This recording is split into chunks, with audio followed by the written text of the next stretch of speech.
Yeah. Praise the name of the Lord Jesus Christ. Thank you, Father God, for a new day. It's Thursday morning in the Philippines. A Thursday morning dito sa Houston, Texas. Hallelujah. Thank you, Jesus.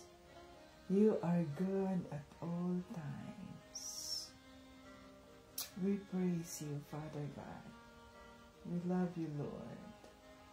Thank you that you are in control of everything. Hallelujah. Thank you, Jesus, for a new day. Thank you, Lord Jesus, for a new day to serve you. My King and my King, my Lord and Savior, Jesus Christ. It's Thursday morning. Excuse me.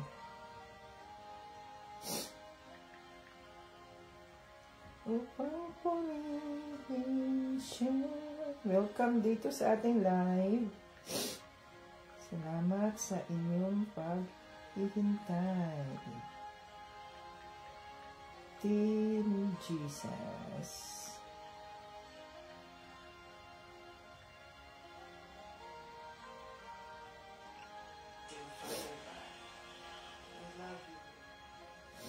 Oh, hallelujah.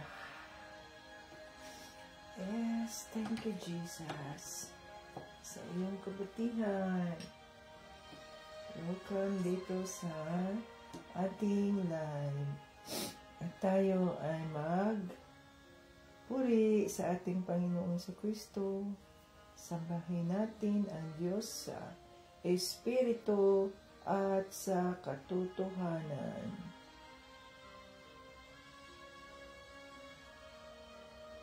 Hallelujah, Jesus. Sinasamba ka namin, Panginoong Jesus. Ikaw lamang ang nararapat at walang iba. Ang batayan ng ating pananampalataya kay Kristo, John 3:16, For God so loved the world that He gave His only begotten Son, that whosoever believe in Him will not perish but have everlasting life. Happy moments! Praise the Lord Jesus Christ. Difficult moments, seek the Lord Jesus Christ. Quiet moments, worship the Lord Jesus Christ. Painful moments, trust the Lord Jesus Christ. Every moment, thank God for everything. Thank you, Lord Jesus, for everything. Hallelujah. Welcome dito sa ating live. Ngayon ay hindi na masyadong malamig. Yahoo! Pupunta na tayo sa winter. At next Sunday, not this coming Sunday, but next Sunday, ay, time, forward. So, ang aming alas 6 dito ay magiging alas 5 na. You know? So, alas 5 ako gigising. Kung nalilito ako dyan sa oras. Okay. Welcome dito sa ating live at ating purihin ang ating Panginoong Jesucristo. Magpuri tayo sa Diyos. Yan ang gamit ni Tita Bits. Oh? The Lord is my shepherd, I shall not want.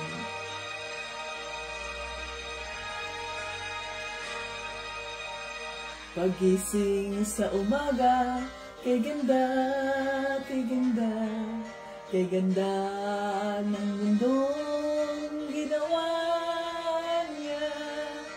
Ngayon ko lang nakita ang ganda ng mundo. Salamat Salamat sa Diyos at ako'y binago. Yes, Lord. Nang tanggapin ko si Jesus, aking Diyos, na bago ang lahat sa buhay ko. Bagong ligaya ang nadarama, bagong pag-asa ang nakikita. Yes, Lord Jesus. Lahat ay aking ibibigay pati aking buhay upang purihin siya.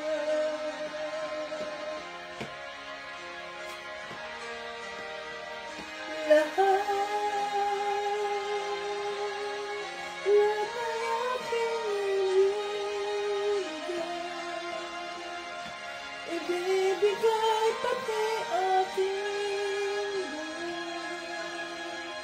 upang purihin siya.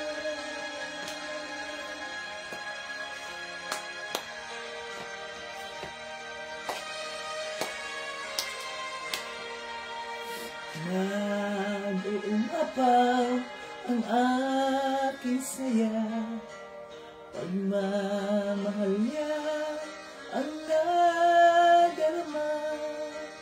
Kay ganda ng buhay na nasa Kanya, purihin ang Diyos, purihin si Jesus.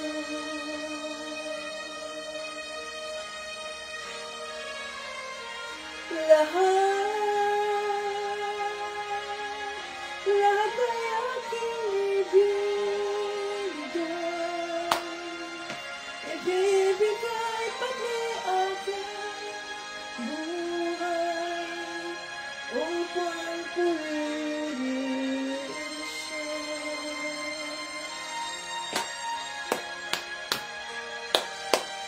Lahat ay aking ibibigay pati aking buhay upang purihin siya.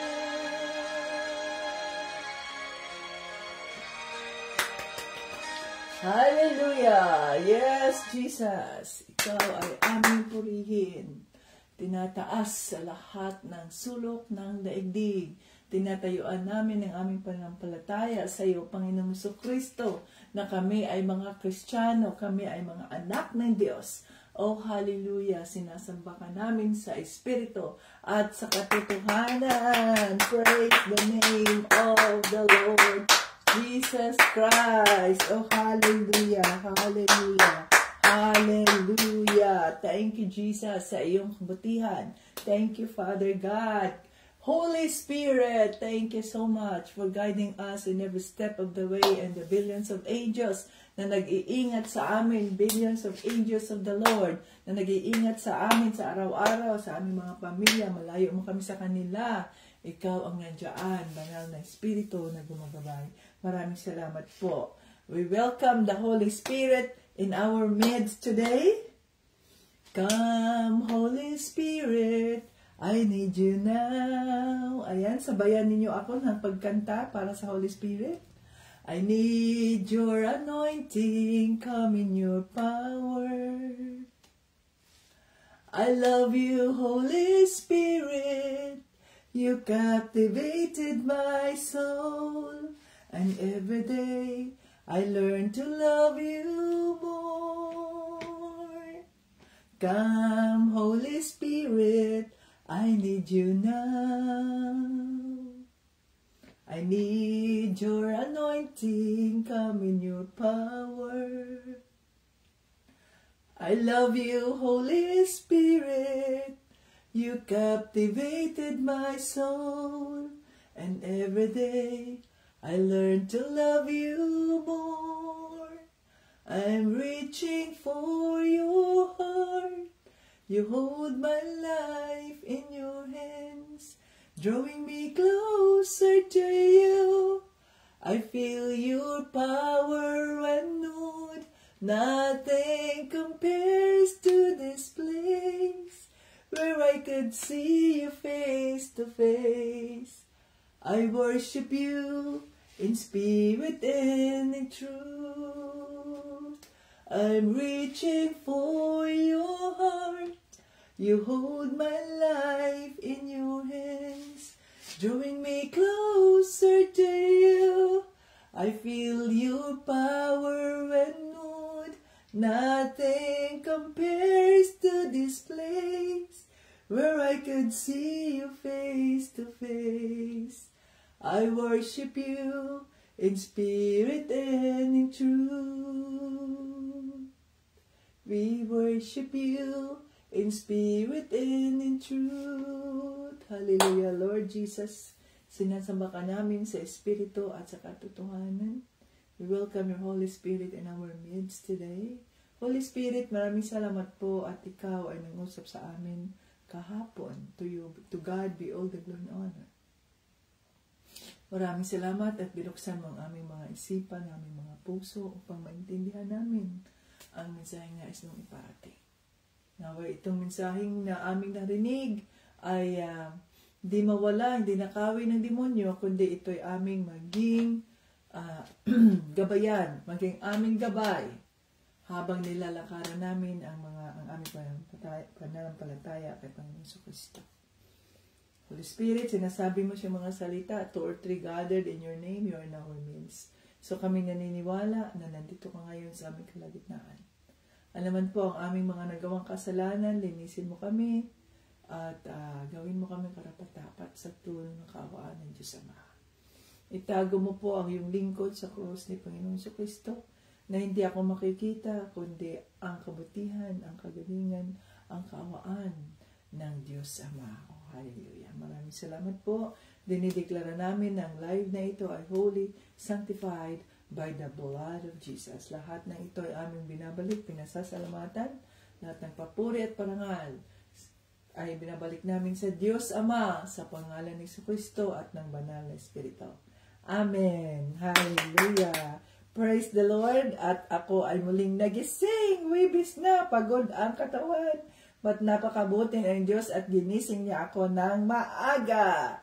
At ang sabi ng Diyos, asan na yung aking Biblia? No, tiningnan ko yung mga, sabi ng Diyos, tingnan mo ang iyong notification, meron doong mga notification at meron doong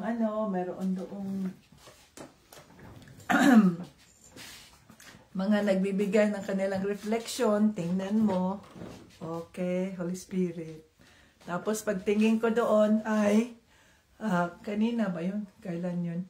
Si Crystal yata yun ay nakita ko. At sabi ng Holy Spirit, yan, akma ang kanyang reflection, bigyan mo yan ng love gift na 200. Tapos kanina namang umaga, kanina pagising ko ay nakita ko yung reflection ni Brother Sandy bilang haligi ng tahanan. At yan, so pag kayo ay pinakita ng banal na espiritu sa akin, yung mga ginagawa ninyo, it means that the Lord is pleased with what you do. Na ibig sabihin nun ay kasing-kasing ba yung daos puso ninyong ibinahagi yung inyong mga reflection na hindi kayo natatakot, hindi kayo nahihiya sa anumang sasabihin ng iba na ganito sitwasyon nyo sa buhay.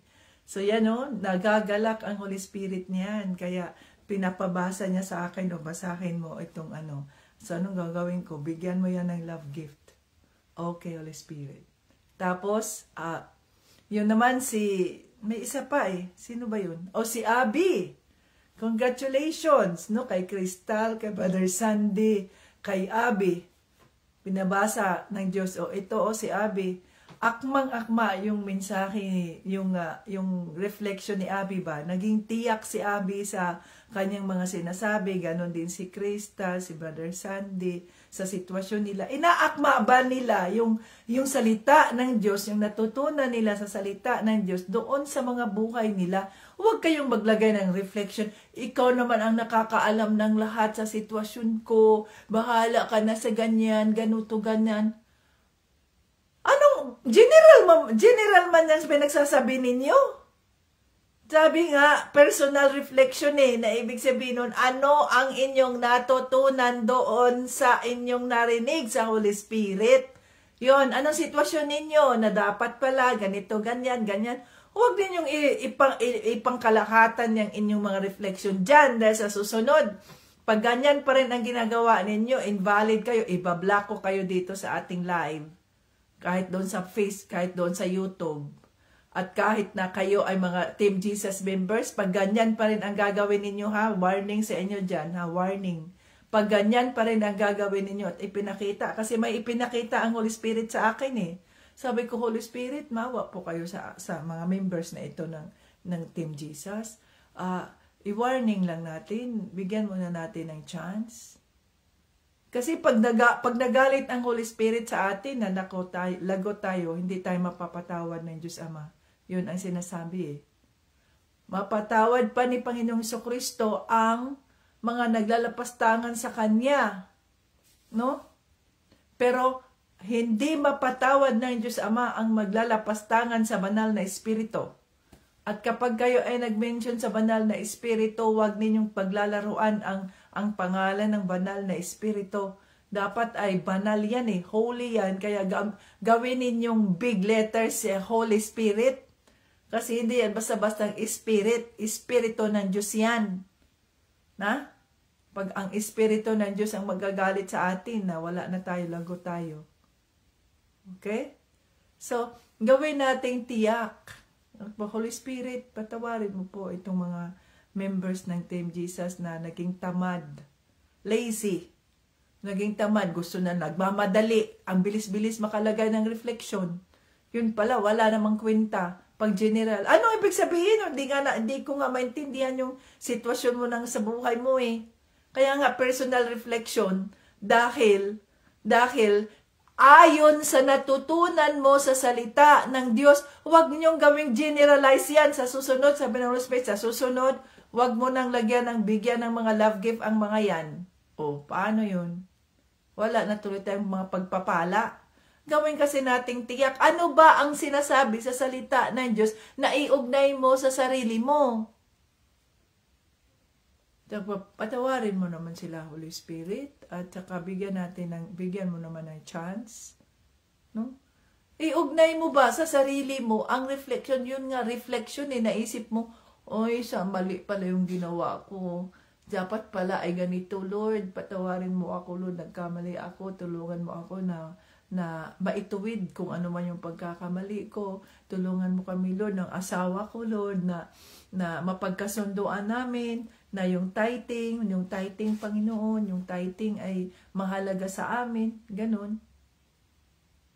No? Yun ba? Specific ba? Kasi yung tithing ay hindi man yun siya optional. Yung tithing ay it's a command. So, sa ayaw at sa gusto natin, ibigay natin yun. Pero, hindi yun mabibless kapag ayaw natin, napilitan lang tayo. Ang tithing ay bukal sa puso yan na ginagawa mo sapagkat mahal mo ang Diyos at yun ang inuutos niya sa iyo sa kabila ng problema mo sa buhay, financial, sa kabila ng ay hinayaan mo lang na, Lord, I will give this to you. I will trust you that you will see me through. Ayan the Lord is my shepherd. I shall not want. Yan. Psalms 23:1. So, ito ang sabi ng Diyos. Ito suotin mo. Kasi, nagdi-discuss ka about tithing. Seek ye first the kingdom of God and His righteousness, and all these things shall be added unto you. So gawin ninyong tiyak ba ang inyong reflection diyan. Dahil sa Marso, pag ang Holy Spirit ang nagsasabi na hindi, wag mo nang bigyan ng love gift ang mga reflection ng mga ganyan kasi useless. Oh. Pipili ka lang diyan sa mga interest ng mga nagsi-share ng reflection, sa mga interest na nagsi-share ng reflection, pipili ka lang diyan. Okay. Oh. Tayo ay tayo ay alipin lamang. We are bond servants. Alipin lamang tayo ng banal na Espiritu na nagdidikta sa mga puso natin. Yes, Lord. Anon po ang iyong kalooban? Yes, Lord. Bakit hindi naman kami ang nagpo-provide ng mga provision? It is the Lord. The Lord, Jesus Christ. Kaya nga, thank you, Lord, for all provisions. Ganun ba? Palawakin nyo. Kasi yung mga yan, halimbawa, yung si Crystal, meron pa akong nabasa dyan si Leah. Nabasa ko yung kay Leah. Kaya lang hindi ko nalagyan ng congratulations, Leah. Isama kita dyan, Leah. No? Yun bang yung ipapaanawa sa asawa niya kung ano ang kahulugan, ano ang halaga ng tithing. Yun man yung bahagi mo na pinag-uusapan natin. Yun dapat ang ilagay ninyo. Hindi yung i-generalize ninyo yan dyan. Na pag nagdesisyon ang Holy Spirit, magugulat ka na lang, hindi nyo na makikita si Vitamin for the Soul sa Facebook, hindi nyo na rin makikita sa YouTube, magugulot ka. Bakit wala na akong reflection? Bakit wala na akong notification sa YouTube? Bakit wala na akong sa Facebook? Bakit bigla na lang akong nawala bigla na lang akong nawala sa group chat? Kaya warning yan sa inyo Team Jesus members. Dapat kayo mismo, kayo maging modelo, tayo maging modelo sa pagbabahagi ng ating Kung nahihiya kayo, wag na kayo maglagay ng refleksyon. Kung nahihiya kayo sa inyong mga sitwasyon, dahil pag ikinahihiya natin ang ating sitwasyon, ibig sabihin nun, ang demonyo ayaw niya na mag-testify tayo sa ating mga sitwasyon na sa pamamagitan ng salita ng Diyos, tayo ay na-rebuke, tayo ay nasaktan, tayo ay natuto. Yan ang ating refleksyon, yan ang ating sitwasyon na wala tayong magawa. This is our situation. By the grace of God, Lord, help me. Kaya nga Lord, help me. Warning sa inyo dyan, mga Team Jesus members. Marami kayo dyan na gumagawa lang ng ganyan na pangkalahatan ng ginagawa ninyo. Kung ganyan kayo, wag na kayong maglagay ng refleksyon nang sa ganoon ay hindi kayo magkasala. Naintindihan natin? Magugulat na lang talaga kayo pag magugulat kayo, hindi na kayo makasama sa group chat o kaya na kayo, hindi nyo na makikita si Vitamin for the Soul pag sinabi ng Holy Spirit, i-block mo yan! Ay, block ko talaga kayo. Alam ko kinakausap kayo ng Holy Spirit but you ignore it. Kaya siguraduhin ninyo yung mga ginagawa ninyo dyan na magpakatotoo kayo sa mga sarili nyo. Isipin ninyo inyong mga ang inyong motivation, ang inyong motiva, ang purpose at bakit ginagawa nyo yun. Basta lang makalagay kayo ng reflection at mayroon kayong love gift. No. Higit pa sa love gift ang ating nakukuha kapag maging matuwid tayo sa harap ng Diyos at kapag naging totoo tayo sa Kanya, sa Banal na Espiritu. General kayo dyan, Ang bilis-bilis pa ninyong maglagay ng reflection dyan. Agad nandiyan na. Pero walang kwenta kasi wala mang laman. Hindi man niya maintindihan ng mga nagbabasa. Okay.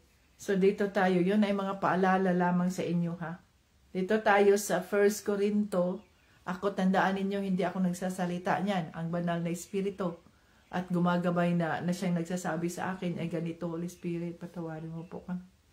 Give us the chance, Holy Spirit. Give us the chance, Holy Spirit. Pag isa ka dyan sa mawawala dito sa ating live at saka sa YouTube, hindi ka na makapag-comment, isa ka dyan sa, nagkamali. Na kung mali ang iyong motive at bakit naglagay ka dyan ng mga reflection ninyo dyan.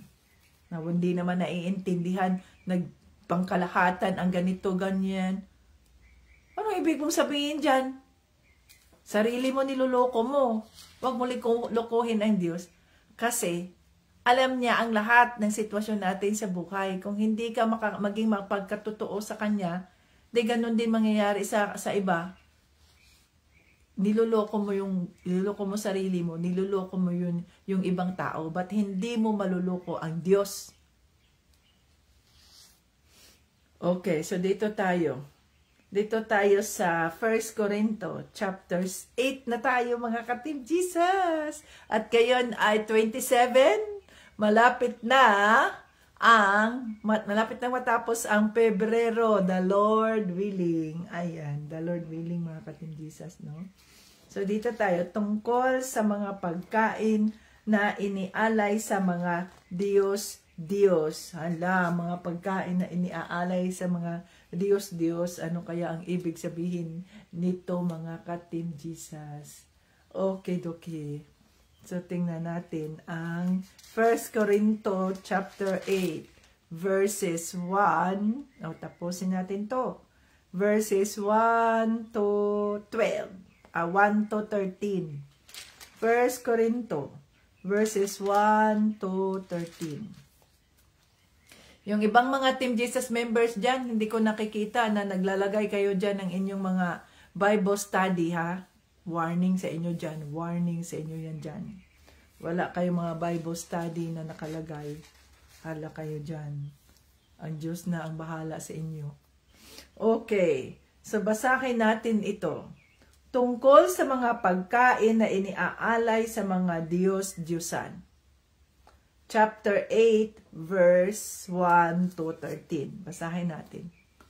Ngayon, tungkol naman sa mga pagkaing inaalay sa mga Diyos-Diyusan, kung maaari ba natin itong kainin o hindi, kahit marami na ang ating nalalaman, dapat nating tandaan na kung minsan, ang kaalaman ay nagpapayabang sa tao. Mas mahalaga ang pagmamahalan dahil ito'y nakapagpapatatag sa atin. Ang taong nag-aakala na marami na siyang alam ay kulang pa rin talaga sa kaalaman. Ngunit ang taong nagmamahal sa Diyos ay siyang kinikilala ng Diyos na Kanya. 4. Kaya kung tungkol sa mga pagkaing inaalay sa mga Diyos-Diyusan, alam natin na ang mga Diyos-Diyusang ito'y hindi totoong Diyos. Dahil iisa lamang ang Diyos. At kahit na sinasabi ng iba na may mga Diyos sa langit at sa lupa at marami ang mga tinatawag na mga Diyos at mga Panginoon, para sa atin iisa lamang ang Diyos, ang ating Ama na lumikha ng lahat ng bagay at nabubuhay tayo para sa Kanya. At may iisang Panginoon lamang, si Hesukristo. Sa pamamagitan niya ay nilikha ang lahat ng bagay at sa pamamagitan din niya ay nabubuhay tayo ngayon. Okay? So, wag nating kalimutan yan. Yan ay nasa verse 6. Verse 5 to 6. Verse 5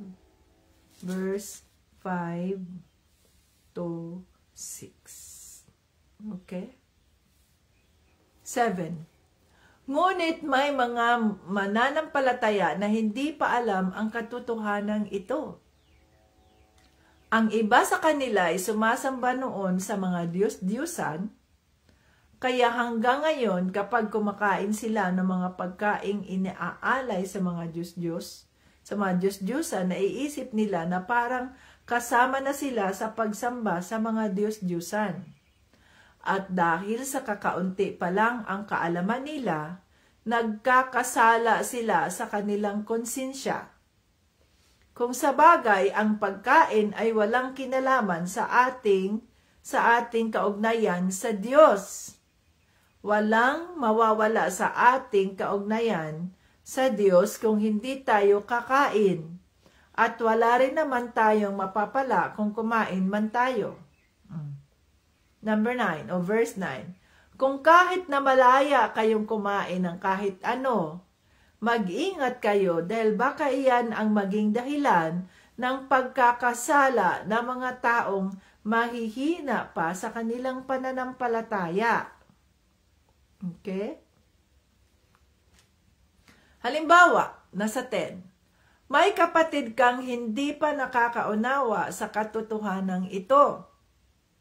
At ikaw na nakakaunawa ay nakita niyang kumakain sa templo ng mga Diyos-Diyosan.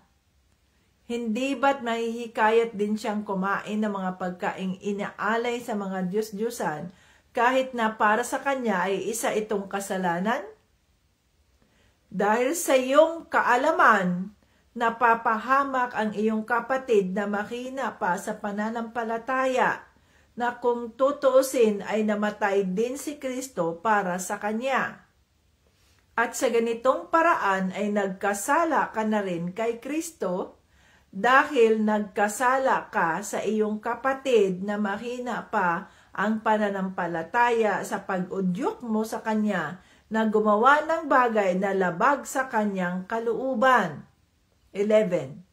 Kaya kung ang kinakain ko ay nagiging dahilan, dito na tayo sa 13. Kaya kung ang kinakain ko ay nagiging dahilan ng pagkakasala ng aking kapatid, hindi na lang ako kakain nito kailanman para hindi magkasala ang aking kapatid. So dahil daw sa iyong kaalaman ay ano nangyari dito? Nagkasala yung iba. Lord, Holy Spirit, salamat po sa mga salita sa 1 Corinto chapter 8. Tulungan mo kami na maintindihan namin ang mensaheng nais mong iparating sa bawat isa. In Jesus' name, Amen. Ayan, mga ka-Team Jesus. So, tingnan natin ang mensahe ng Banal na Espiritu. So, nandiyan ang inyong mga Bible. Ayan, so tingnan natin ang ibig sabihin nito, mga ka-Team Jesus. So, ito yung tungkol sa mga pista-pista ba? Diba? So, halimbawa ako dati akong Katoliko at nagisnan ko yung aking mga magulang na nagsiselebrate ng mga pista. Kami dyan, no? Nila Tita Jane, nila ni Tita Jolie.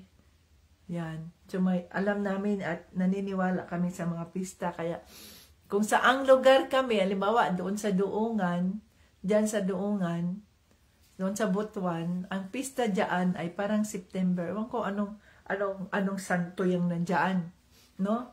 Na bawat September. Tapos, ang Butuan naman, ang pista ng Butuan ay San Jose. So, yan ay May. So, merong May. Pista na Church ng San Jose. San Jose yung nandun sa Butuan, no?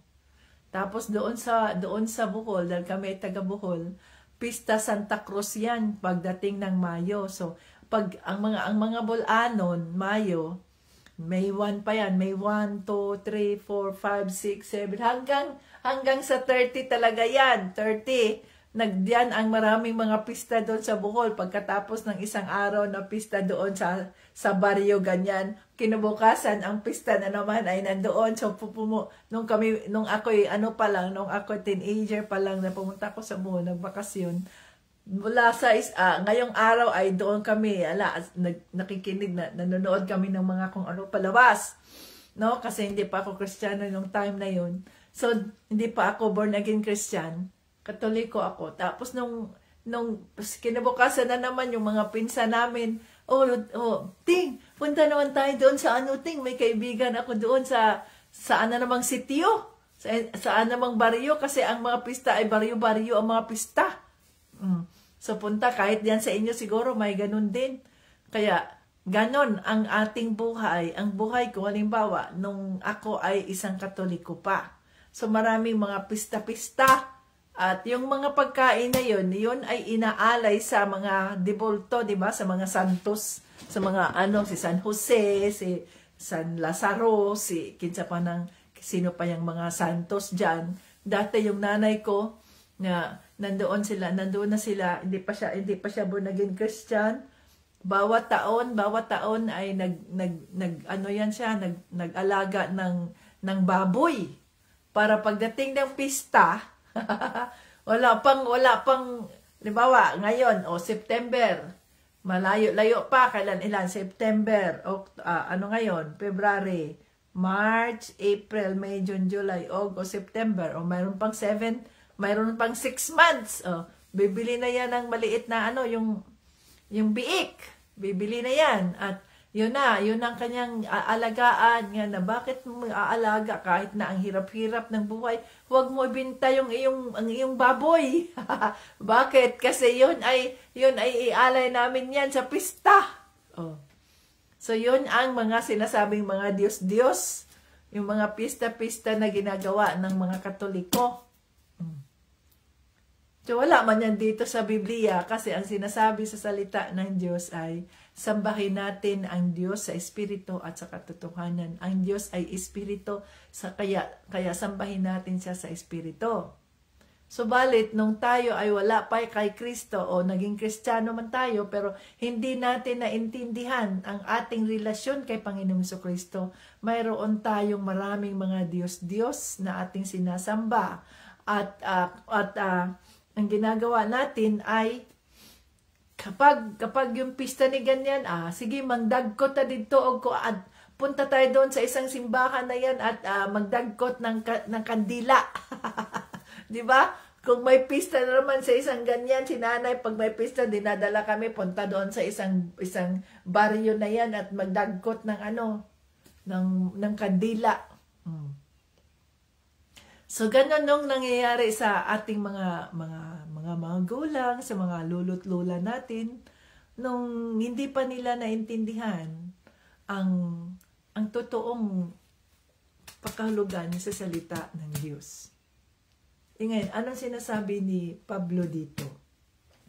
Dahil nga, alam na natin ang binigyan tayo ng kaalaman ng Diyos. Minsan sabi niya, yung kaalaman na yun ang nagdudulot sa atin upang tayo ay maging mayabang. So, hindi dapat tayo maging mayabang kung alam natin ang salita ng Diyos, kundi dapat tayo ay maging mapang-unawa sa ating kapwa, mapang-unawa tayo kung alam natin na ito ang katotohanan at ito ay mali ang ginagawa ng taong ito. No? Mali ang ginagawa ayon sa salita ng Diyos. Hindi natin sila hinuhusgahan, kundi pinagdadasal natin, patawarin mo po, Banal na Espiritu, ang aking mga kapatid na ito. Patawarin mo po sila at bigyan mo sila ng pagkakataon na mabago, maayos yung ginagawa nila ayon sa iyong mga salita. Ganun ba? Alam natin ang katotohanan no?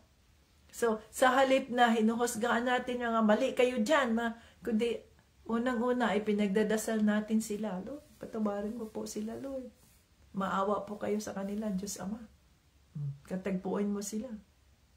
So dito, wag nating hayaan na ang ating kaalaman, no? Tayo ang maging dahilan upang matisod yung ating kapwa Kristiyano. Tayo ang maging dahilan upang magkasala itong taong ito. Bago pa siya, mahina pa siya, alam niya, ang iniisip niya na pagdating sa mga Diyos, yan ay idolatry yan Ayaw ng Diyos yan. Kasi nga sinasamba natin siya sa Espiritu at sa katotohanan. So kung bagong Kristiyano ka, alam mo yung dati ay ikaw ay ganyan, tapos naging Kristiyano ka na, so tinanggal mo na lahat ng mga yan. Pag may mga pista, parang allergic ka sa pista. Ayoko nga, ano yan? Diyos yan. Inaalay ninyo ang mga pagkain sa mga Diyos. Ayoko niyan kasi idolatry yan. Diba? Ganon tayo pag nag-umpisa tayo na natuto sa salita ng Diyos. Kaya lahat ng mga inaalay, lahat ng mga pista, ayoko niyan, naku, ayoko nga niyan, inaalay nga yan sa sa mga Diyos, yung mga, di ba, maaaring ang inyong mga kapitbahay, ikaw na nagbago na, ikaw na binago na ng Diyos, at naging born again Christian ka na, no? At alam mo na mali yung sinasabi natin, yung pag-alay ng mga pagkain sa Diyos. Ganyan ang ginawa dati ng mga magulang ko, no? Yung hindi pa sila born again Christian. So, talagang magkataya ng baboy para ialay. O, at mag-imbita ng, okay, kain kayo dito, ganyan, pasasalamat. So, ikaw na bagong Kristiyano, na alam mo na yan ay idolatry, ayoko nga ako. Halimbawa, may ipapadala sa na pagkain dyan na yung kapitbahay, nagpista sila, nag-celebrate sila kayo hindi na kayo nag-celebrate, ikaw hindi ka na nag-celebrate. Dahil alam mo na yung katotohanan, no?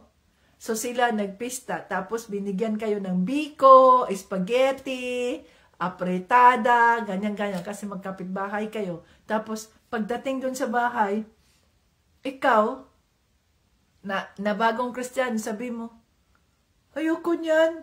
Kasi ano man yan, yung, ano ba yun, yung inalay man yan sa mga idol. Ayokong kainin yan kasi inalay yan sa mga idol. So, hindi ka kakain.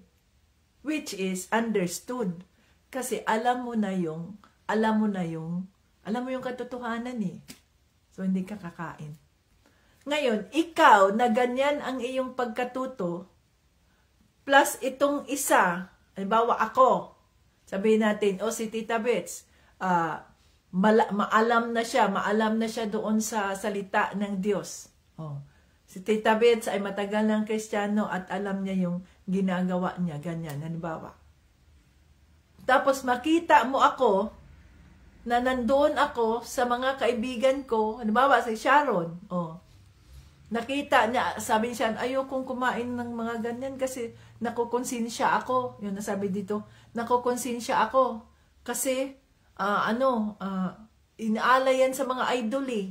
Ayoko niyan, mga idolo, mga Diyos-Diyosan. Inaalay niya yung pagkain, kaya ayoko. Samantalang ako, halimbawa, sabihin ko, sabi dito sa salita ng Diyos, wala namang halaga ang mga pagkain na yan. No? Anong sabi dito sa salita ng Diyos tungkol sa mga pagkain na yan? No? Mayroon yan dyan. Ayan, no? Sabi dito sa 5. Sa 8. Kung sa bagay, ang pagkain ay walang kinalaman sa ating kaugnayan sa Diyos. Okay? Walang mawawala sa ating kaugnayan sa Diyos kung hindi tayo kakain at wala rin naman tayong mapapala kung kumain man tayo. So, ibig sabihin nun, walang kaugnayan yun sa ating sa ating pananampalataya. Pero subalit, halimbawa, kung ikaw, baguhan ka sa pananampalataya mo, yun ang nasa isip mo eh. Kagaya ko halimbawa, dati, gano'n. Halimbawa, yan na si Sharon at ako. Ang nasa utak ni Sharon, nasa konsensya ni Sharon, ayokong kumain yan kasi idolatry yan eh, yung inaalay yan sa mga Diyos-Diyos, yung mga pagkain na yan. Tama yun! Kasi yun nga ang totoo, no? Subalit, kung mas malalim ang iyong pag-unawa sa salita ng Diyos, halimbawa ako, sabihin ko, wala namang problema ang pagkain na ito dahil lahat ng pagkain ay pagpapala yan ng Diyos. At sinabi naman ng salita ng Diyos, kasi Panginoong Jesucristo, sabi 'di ba doon sa salita ng Diyos, sabi ng mga Pariseo, bakit itong inyong teacher ay nakikisalo diyan sa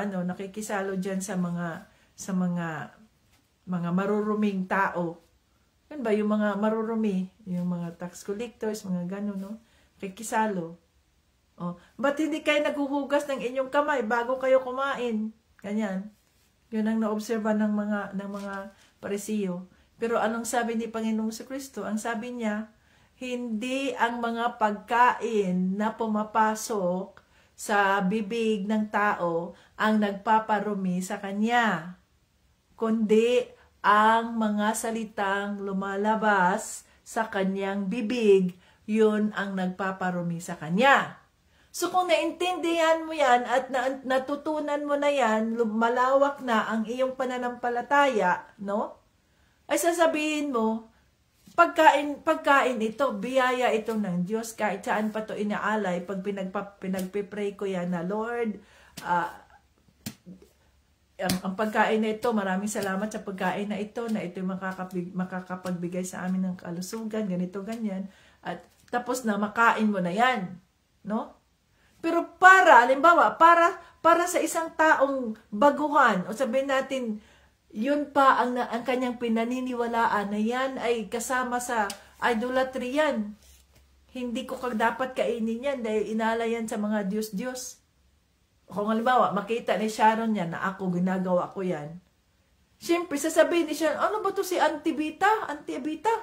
Bakit ka? Di ba sabi sa salita na Diyos yan ay mga naala yan sa mga Diyos-Diyos. Sa mga Diyos-Diyos. Bakit ka kumakain yan? O, kung hindi niya ako tatanungin, nakita lang niya ako na kumakain ako niyan. So, matitisod siya, sabihin niya, kakain din siya. Ay, kumain naman si Tita Bits eh. Di kakain din ako. So, pagkain niya, nagkakasala siya kasi nakukonsensya siya eh. Kasi ang nasa isip niya ay, itong mga pagkain na ito ay inala ito sa mga Diyos-Diyos. Oh. So, ibig sabihin, no, nakukonsensya siya, nagkakasala siya, bakit ko ito kinain? Alam ko naman na ito yung inaalay sa mga Diyos-Diyos. Samantalang si Tita Bets, alam na ang nasa isip din ni Tita Bets, ang kanyang paniniwala ay hindi naman to nakakadumi sa aking katawan. Ang nakakadumi sa aking katawan ay yung mga salitang lumalabas sa aking bibig na maaring ito'y nananakit ng kapwa ko. O kalimbawa, ang mga salitang lumalabas sa atin ay yung mga curse words, yung mga ganyan, yung mga curses ba na ginagawa ng tao na parang wala lang sa atin. So ano no ngayon, nagkasala na si Sharon. Yun ang sabi dito. No? At nagkasala rin ako kasi hindi ko inisip. Anong sabi dito? Anong sabi dito? Mag-ingat, no? Anong sabi dito? Kaya kung ang kinakain ko ay nagiging dahilan ng pagkakasala ng aking kapatid, hindi na lang ko kakain ito kailanman. Sa ganitong pagkaraan, nagkasala ka na rin kay Kristo dahil nagkasala sa iyong kapatid. Hindi man ko sinabing si Sharon ay mahina ang kanyang pananampalataya, kayo ay mahina ang inyong pananampalataya. Yung magsabihin natin, natututo pa kayo sa salita ng Diyos, unti-unti pa ninyong pinag-aaralan ang salita ng Diyos, at yun ang nasa isip ninyo, yun ang inyong natutunan na ang mga pagkain na ito, mga idolatry yan, nagpipista-pista sila, inalay nila yung mga pagkain na yan sa idolo. Ayoko nga niyan. Which is true. No? So nagkakasala si Sharon, ako rin ay nagkakasala sapagkat hindi ko binigyan ng pansin. Hindi ko iniisip, hindi yung nagiging wala akong discernment. Basta na lang, kakain ako kasi, ay pagkain man yan, lahat ng pagkain ay lahat ng pagkain pagpapala ng Diyos yan. Hindi yan nakakaapekto sa pananampalataya ng tao. Sa'yo yan. Sa akin yan. Paano naman si Sharon kung maaring iba ang kanyang paniniwala? No? So, ibig sabihin nun ay kung yung mga bagay na yan ay makakatisod sa iyong kapatid na nananampalataya kay Kristo, mag-ingat ka. Maring kakain ka niyan na alam mo, sa konsensya mo, natatanggap mo yan na hindi naman to, ang pagkain to, lahat ay pagpapala. Natatanggap mo yan sa konsensya mo, pwede kang kumain yan, pero huwag kang magpakita doon sa mga kapatid mo na hindi naniniwala doon. Hindi naniniwala sa kagaya ng kalaliman ng paniniwala mo. Naintindihan natin yun? Yun ang ibig sabihin dito. Huwag tayong magbaliwala lamang na kahit may nakakakita sa atin na kapwa nating kapatid, tapos wala silang pakialam kung ako'y kakain dito. May obligasyon tayo mga ka-Team Jesus. May obligasyon tayo mga ka-Team Jesus sa ating kapwa Kristiyano. May obligasyon tayo, kaya tayo, mag-ingat tayo kung halimbawa mayroon tayong dinadala pina-follow up na mga baguhan, mga ang tawag nito, Yung ating mga invites, mga ganyan. Tinuturuan pa sila ng Panginoon, ng banal na Espiritu sa pamamagitan mo. So mag-ingat tayo na hindi sila matisod sa atin sapagkat tayo rin ay nagkakasala din sa Diyos. Kumain din sila, ginaya kanila eh. Kumain din si Sharon, ginaya niya ako. Pero sa konsensya niya, sabi niya, bakit ako kumain ito? Nagkakasala ako sa Diyos dahil ito ay inalay sa mga Diyos-Diyusan. Nagkasala na si Sharon dahil hindi niya matanggap sa kanyang konsensya. Ganon din ako. Nagkasala din ako dahil hindi ako naging sensitive sa pananampalataya ni Sharon na ganoon siya. Naintindihan natin yun? Nadamay ko siya sa kasalanan na yun. Kung sa halip na, ito, ano Sharon? Okay ka lang ba? Nakakain nito? Ito ang aking paniniwala tungkol dyan. Siya, hindi, ang sa akin, ang aking conviction sa Holy Spirit ay hindi ako kakain ng mga pagkain na ganyan. Okay. So, hindi tayo kakain sa mga ganyan. Yun dapat ang gawin ninyo. Hindi tayo kakain sa mga ganyan. Para, hindi matisod itong kapatid mo. Hindi mo sabihin na, yun man yung aking paniniwala. Ang paniniwala ko, bahala ka dyan sa paniniwala mo. Hindi.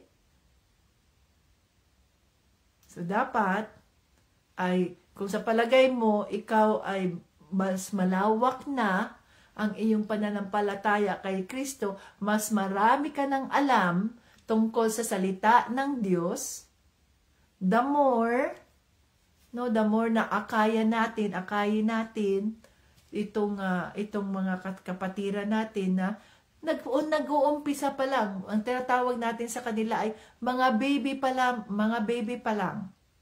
No? Na umiinom sila ng milk. Ibig sabihin nun yung encouragement natin sa kanila, ipagdasal kita, ganito, ganyan. Hanggang sa maging mature sila sa kanilang pananampalataya at nakakatanggap na sila ng mga rebuke. Ang sakit no na. So, hard meat na yung mga yon, no? Na mahirap nang i-digest. Kaya hindi natunawan. So, ang mangyayari doon, mawala, mabackslide kasi hindi natunawan.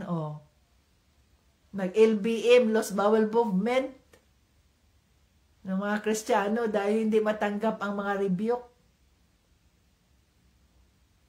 So, yan ang sinasabi dyan, mga ka-Team Jesus.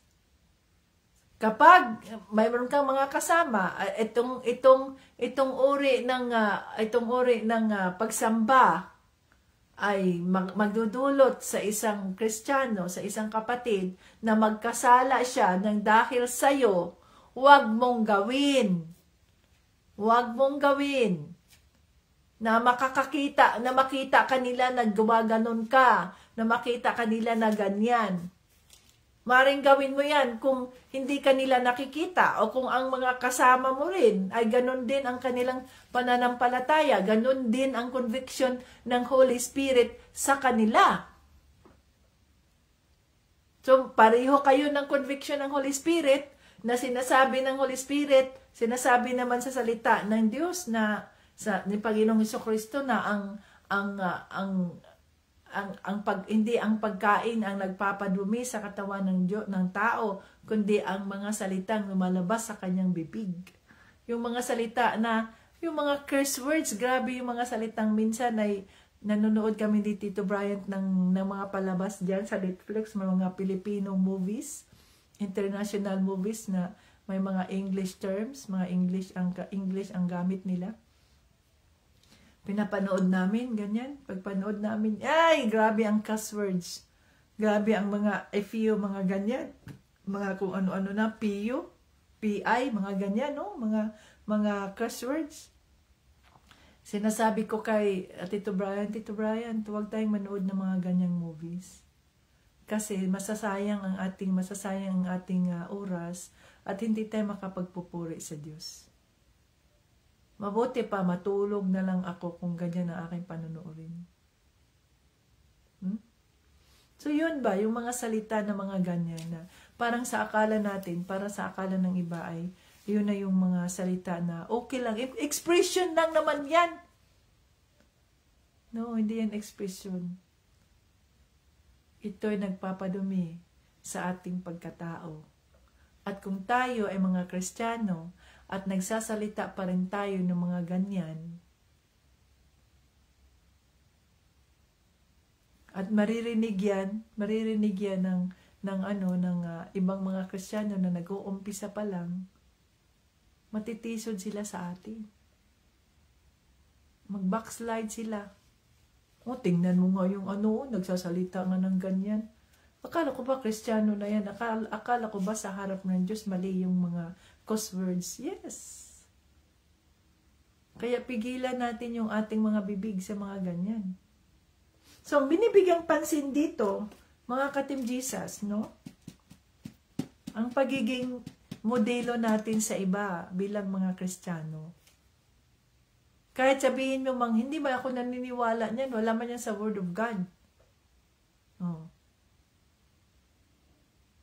Pero tayo, halimbawa, nasa malalim na tayo na pagkatuto sa salita ng Diyos, the more na tayo ay magpakumbaba, the more na tayo ay ialay natin, iakayin natin itong mga kapatiran natin na itong mga dapat natin gawin, ganito, ganyan, unawain natin. Kaya ako pag may ipinapakita ang banal na espiritu na ganyan, patawarin mo kami, banal na espiritu, have mercy on us.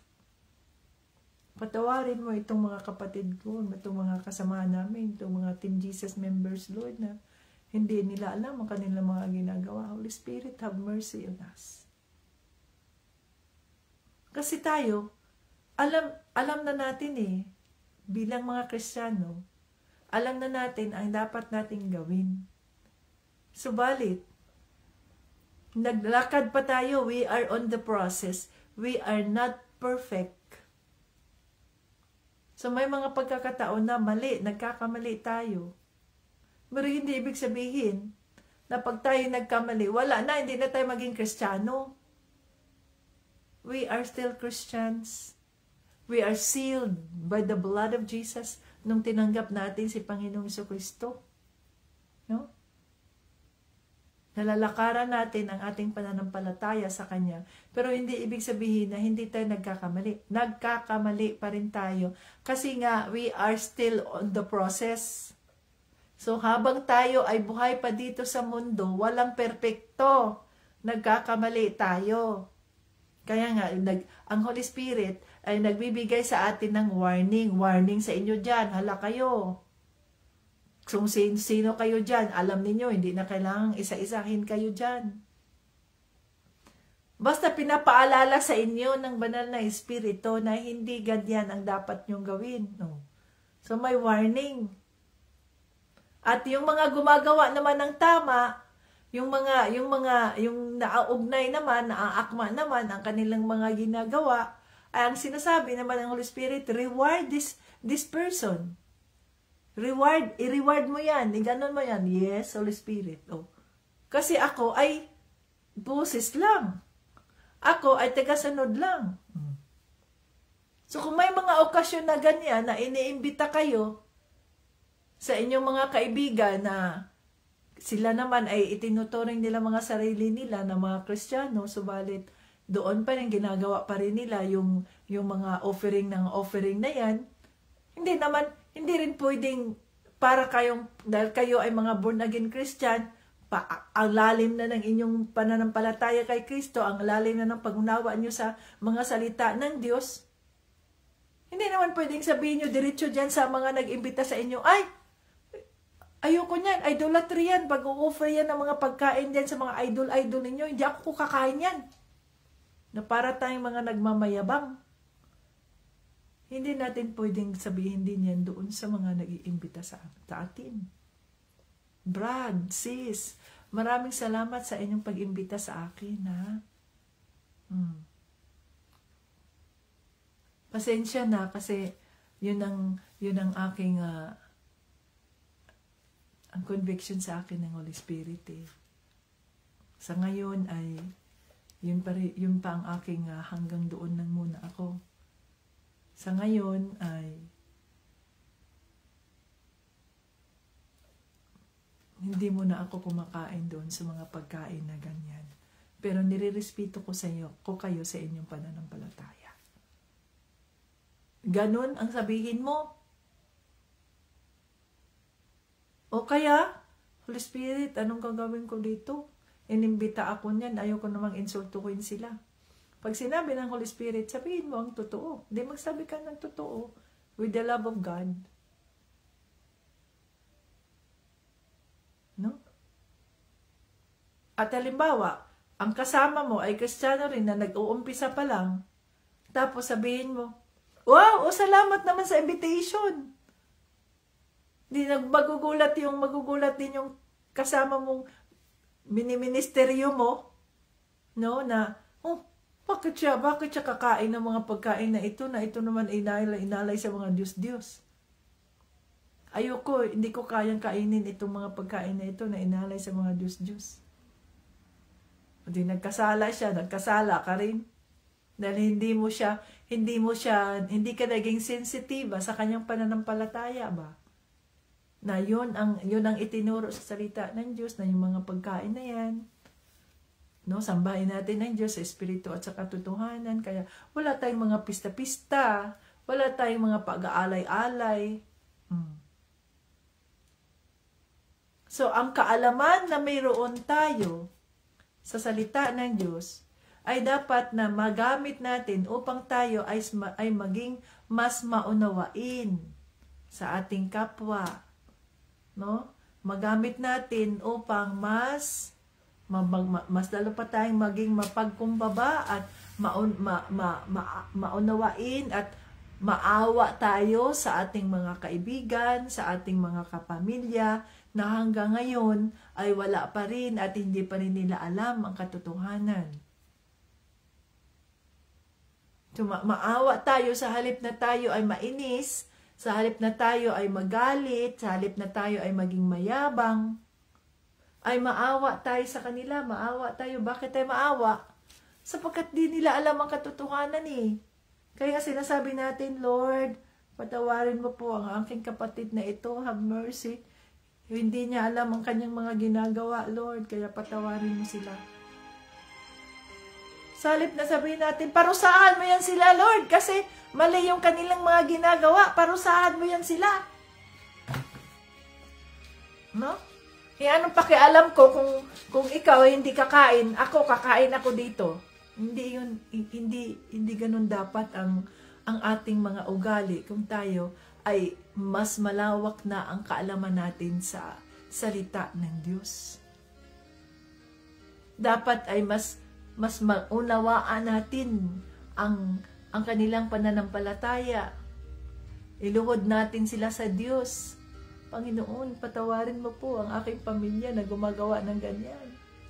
Panginoong Jesucristo, maawa po kayo. Alam ko po na ito ay mali sa iyong harapan. Subalit, hindi nila alam na ito ay mali. Sila ay nabulagan sa kanilang mga relihiyon. Lord, patawarin mo po ang aking pamilya. So tayo na nakakaalam ng katotohanan, tayo dapat ang mas uunawa sa kanila. Tayo na mas sasabihin mo, malalim ng pananampalataya mo, ikaw o tayo dapat ang iiwas sa mga sitwasyon na magkasala yung ating kapatid, yung ating mini-minister, yung ating kapatid na yan na dinadala natin sa Panginoon, na magkasala sila. Dahil magkasala rin tayo niyan, no? Sabi sa salita ng Diyos, nagkasala ka rin yan. Kasi ikaw ang naging dahilan kung bakit na nagkasala din yung iba. Diba? Akala natin sila lang ang nagkasala. Kasi sila lang, ikaw, hindi ka naman naniniwala. No, nagkasala ka rin, nagkasala rin tayo. Kasi tayo naging dahilan upang sila ay magkasala din. Hindi nila, yung mga kapwa natin Kristiyano ba, na nag-umpisa pa lang, kaya mag-ingat tayo kung ano man ang ating mga ginagawa na nakikita din nila. Kasi yun, tayo ang tinitingnan din nila eh. Kung sabi natin, fix your eyes to Jesus, the author and finisher of our faith. Pero itong mga baguhan, tinitingnan din nila tayo kung anong ginagawa natin. Di ba tandaan natin, tayo ang mga living witnesses. Tayo ang buhay na patutuo kay Kristo. O kung tayo ang mga buhay na patutuo, may pakialam tayo. May pakialam tayo sa ating kapwa Kristiyano. So mag-iingat tayo sa ating mga ikinikilos. Mag-iingat tayo sa ating pakikisalumuha sa ating kapwa, na hindi matisod yung mga Kristiyano rin natin kagaya natin.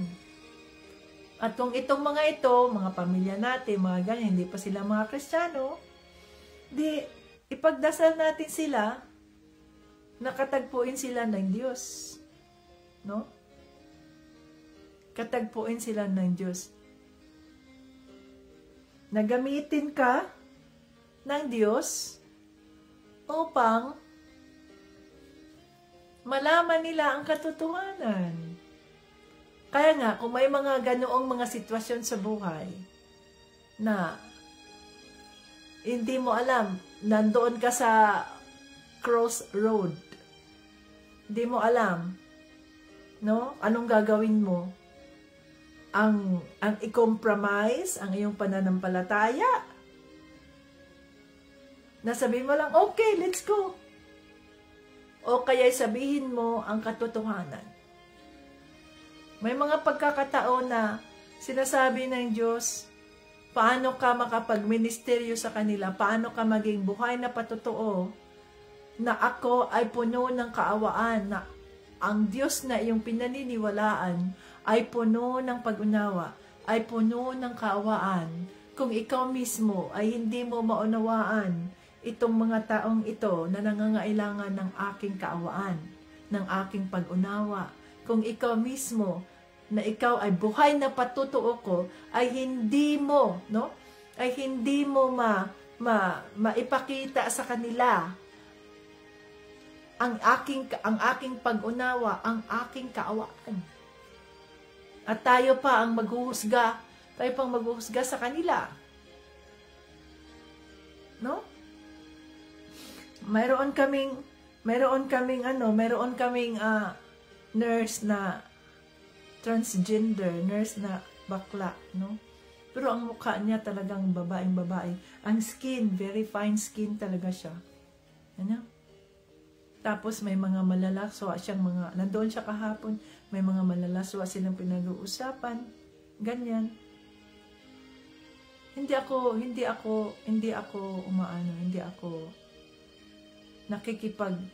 yung bang sumasabay sa kanilang usapan. Habang kami ay kumakain, nag-uusap-usap sila nila Madam Joyce, sila mga kasama naman sa office. Pero ako, nanahimik lang ako. At pinagdadasal ko siya, Father God of mercy, Lord, patawarin mo po, Lord. Ang taong ito, Lord, napakabait ng taong ito, napakabait niya, Lord. Patawarin mo siya, Lord, sa kanyang mga ginagawa. Hindi niya alam ang kanyang ginagawa. Patawarin mo siya. Pagkatapos kong kumain, ganyan, dahan-dahan kong inililigpit yung ay, dito muna ako dahil meron pa akong gagawin. Sila doon, naiwan pa, nag-usap-usap pa silang ganyan, no?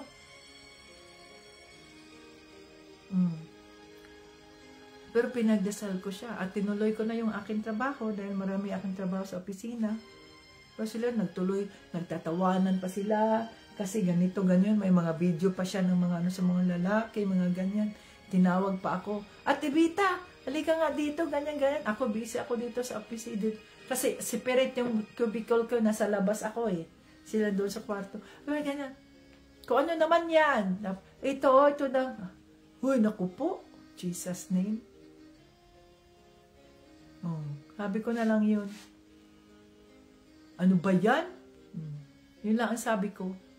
Pero bumalik na ako doon sa aking Lord, patawarin mo po, Lord. Patawarin mo po siya, Lord. Hindi niya alam ang kanyang ginagawa. Hindi niya alam ang kanyang ginagawa. So, depende kasi yun sa conviction ng Holy Spirit ba? Kasi may mga pagkakataon na sa halip na tayo ay maging living witness, ang nangyayari, tayo na tuloy ang naging judge. No? Mahusgahan natin ang mga taong ito na gumagawa ng ganyan. Sa halip na makita nila sa atin yung pangunawa na nanggagaling sa Diyos. Yung kaawaan na nanggagaling sa Diyos. Kung mayabang na ako, kung hindi ko hihingi ang gabay ng Holy Spirit sa ganyang sitwasyon, sasabihin ko, ano ba yan? Yan ay fornication. Yan ay mali yan sa harap ng Diyos. Sinasabi sa salita ng Diyos, dalawa lang ginawa ng Diyos, lalaki at babae. Ganito, ganyan. Paano yun? Ay, judgmental ka naman. Hindi naman ganyan si Panginoong Jesucristo. Si Panginoong Jesucristo ay maawain. Si Panginoong Jesucristo ay maunawain. Puno ng awa. Ano na mangyayari sa iyo as a Christian? Kung walang conviction ng Holy Spirit, manahimik ka lang. Ipagdasal mo ang mga taong ito. Patawarin mo po, Lord, have mercy. Have mercy on us. So, dapat ay mag-ingat tayo. Lalo na sa ating kapwa Kristiyano, mag-ingat tayo kung ano ang ating mga ginagawa, ano ang ating mga kinikilos, ano ang ating mga desisyon. No? Ano ang ating mga desisyon? Kasi, yun ang nakikita din ng iba na nag-uumpisa pa lang, nagkakasala sila, nagkakasala din tayo nang dahil sa atin.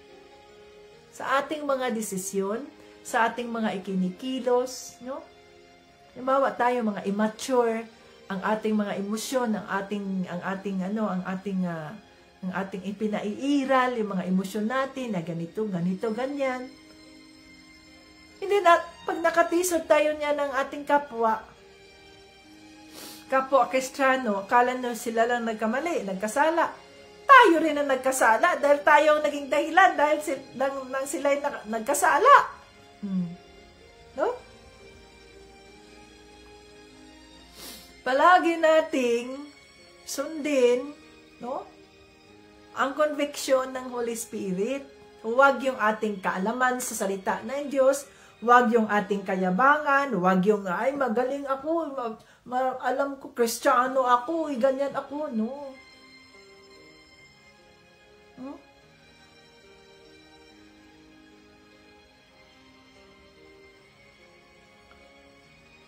Kung walang conviction ng Holy Spirit, nasabihin mo yan na ganito, tahimik mo silang ipagdasal. At huwag kang makisali doon sa kanilang usapan. Dahil nagkakasala ka nakukonsensya ka Lord, mali man to sa harap mo, bakit ako nakikisali dito? Kaya pag ganyan na ang mga usapan nila, ganyang mga kabastusan, ng usapan ng mga bakla, ganyan, excuse me, balik ako dito sa aking marami pa akong gagawin, kayo na muna dyan.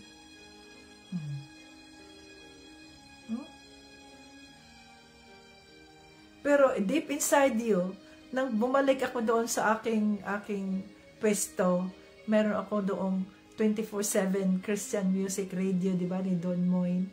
Yun ang aking kumakanta na ako dyan. Habang nagtatrabaho, sa mga ganyan orders, Lord. Sila doon, nag-uusap sila, nagtawanan sila doon. Lord, have mercy, Father God. Katagpuin mo po sila, Lord. Ang mararanasan mo ba yung awa ba? Yung awa, no? Kawaan mo po, Lord, ang mga taong ito. Kawaan mo po sila, katagpuin mo po sila, Lord. Ganon ang gagawin natin mga Kristiyano. Para hindi tayo makatisod sa ating kapwa, lalo na sa ating kapwa Kristiyano. Hallelujah, Jesus. Salamat sa iyong kabutihan, Holy Spirit. Thank you. Thank you sa iyong salita. Sa oras na ito, sa araw na ito, patawarin mo kami, Holy Spirit. May mga pagkakataon na kami nakakalimot. May mga pagkakataon na hindi namin hinintay ang iyong conviction kung anong aming dapat gawin. Kundi sa halip ay sinunod namin ang sarili naming gusto, ang aming mga emosyon, ang aming mga impulsive decisions. Sa halip na sundin ka, hintayin ka, manahimik kung anong aming gawin. Forgive us, Holy Spirit. Father God, forgive us, Lord Jesus. Holy Spirit, thank you for the conviction of the heart. Tulungan mo kami na magkaroon kami ng discernment, maging sensitive sa sitwasyon ng iba, maging sensitive sa paniniwala ng iba, upang hindi kami makatisod sa aming kapwa Kristiyano. Bigyan mo kami ng wisdom, ng understanding, na gawin namin kung anong nararapat sa iyong harap. Thank you, Lord. Thank you, Jesus. You are so good to us. Oh, hallelujah, Jesus, King of Kings and Lord of Lords. We praise you. We adore you. Thank you. Andito ang aming mga buhay. Gamitin mo kami bilang iyong mga buhay na patotoo, living witnesses sa iyong kabutihan, sa iyong kaawaan, sa iyong pangunawa. Lord Jesus. Salamat po sa kapatawaran ng aming mga kasalanan. Tulungan mo kami na hindi na namin maulit yung aming pagiging mayabang bilang Kristiyano, yung aming pagiging insensitive sa iba. Yes, Lord Jesus. Thank you, Lord. Thank you, Lord Jesus. Holy Spirit, thank you. Pagpapalain mo ang lahat ng mga nandito nakikinig sa mga salita ng siksik, liglig, umaapaw, anuman po ang kanilang mga sitwasyon ngayon, katagpuin mo sila. Panginoong Jesucristo, you are our Lord, you are our Shepherd. We shall not want. Ano man ang aming mga pangangailangan, nandiyan ka na ahead of time sa aming mga pangangailangan, Holy Spirit. Salamat po. Salamat po sa pagsagot ng aming mga prayer request. Salamat po sa iyong gabay. Lahat ng ito ay aming pinasasalamatan. Pagpupuri sa Diyos Ama, sa pangalan ni Jesus at ng banal na Espiritu. Amen. Hallelujah. Ayan. No? So, ayan mga ka-Team Jesus. Muli na naman tayong tinuruan ng banal na Espiritu upang tayo ay maging kapuri-puri sa harap ng ating Panginoong Jesus. Ayan, no? So, hanggang sa muli. Hanggang sa muli. Jesus loves us. Bye-bye.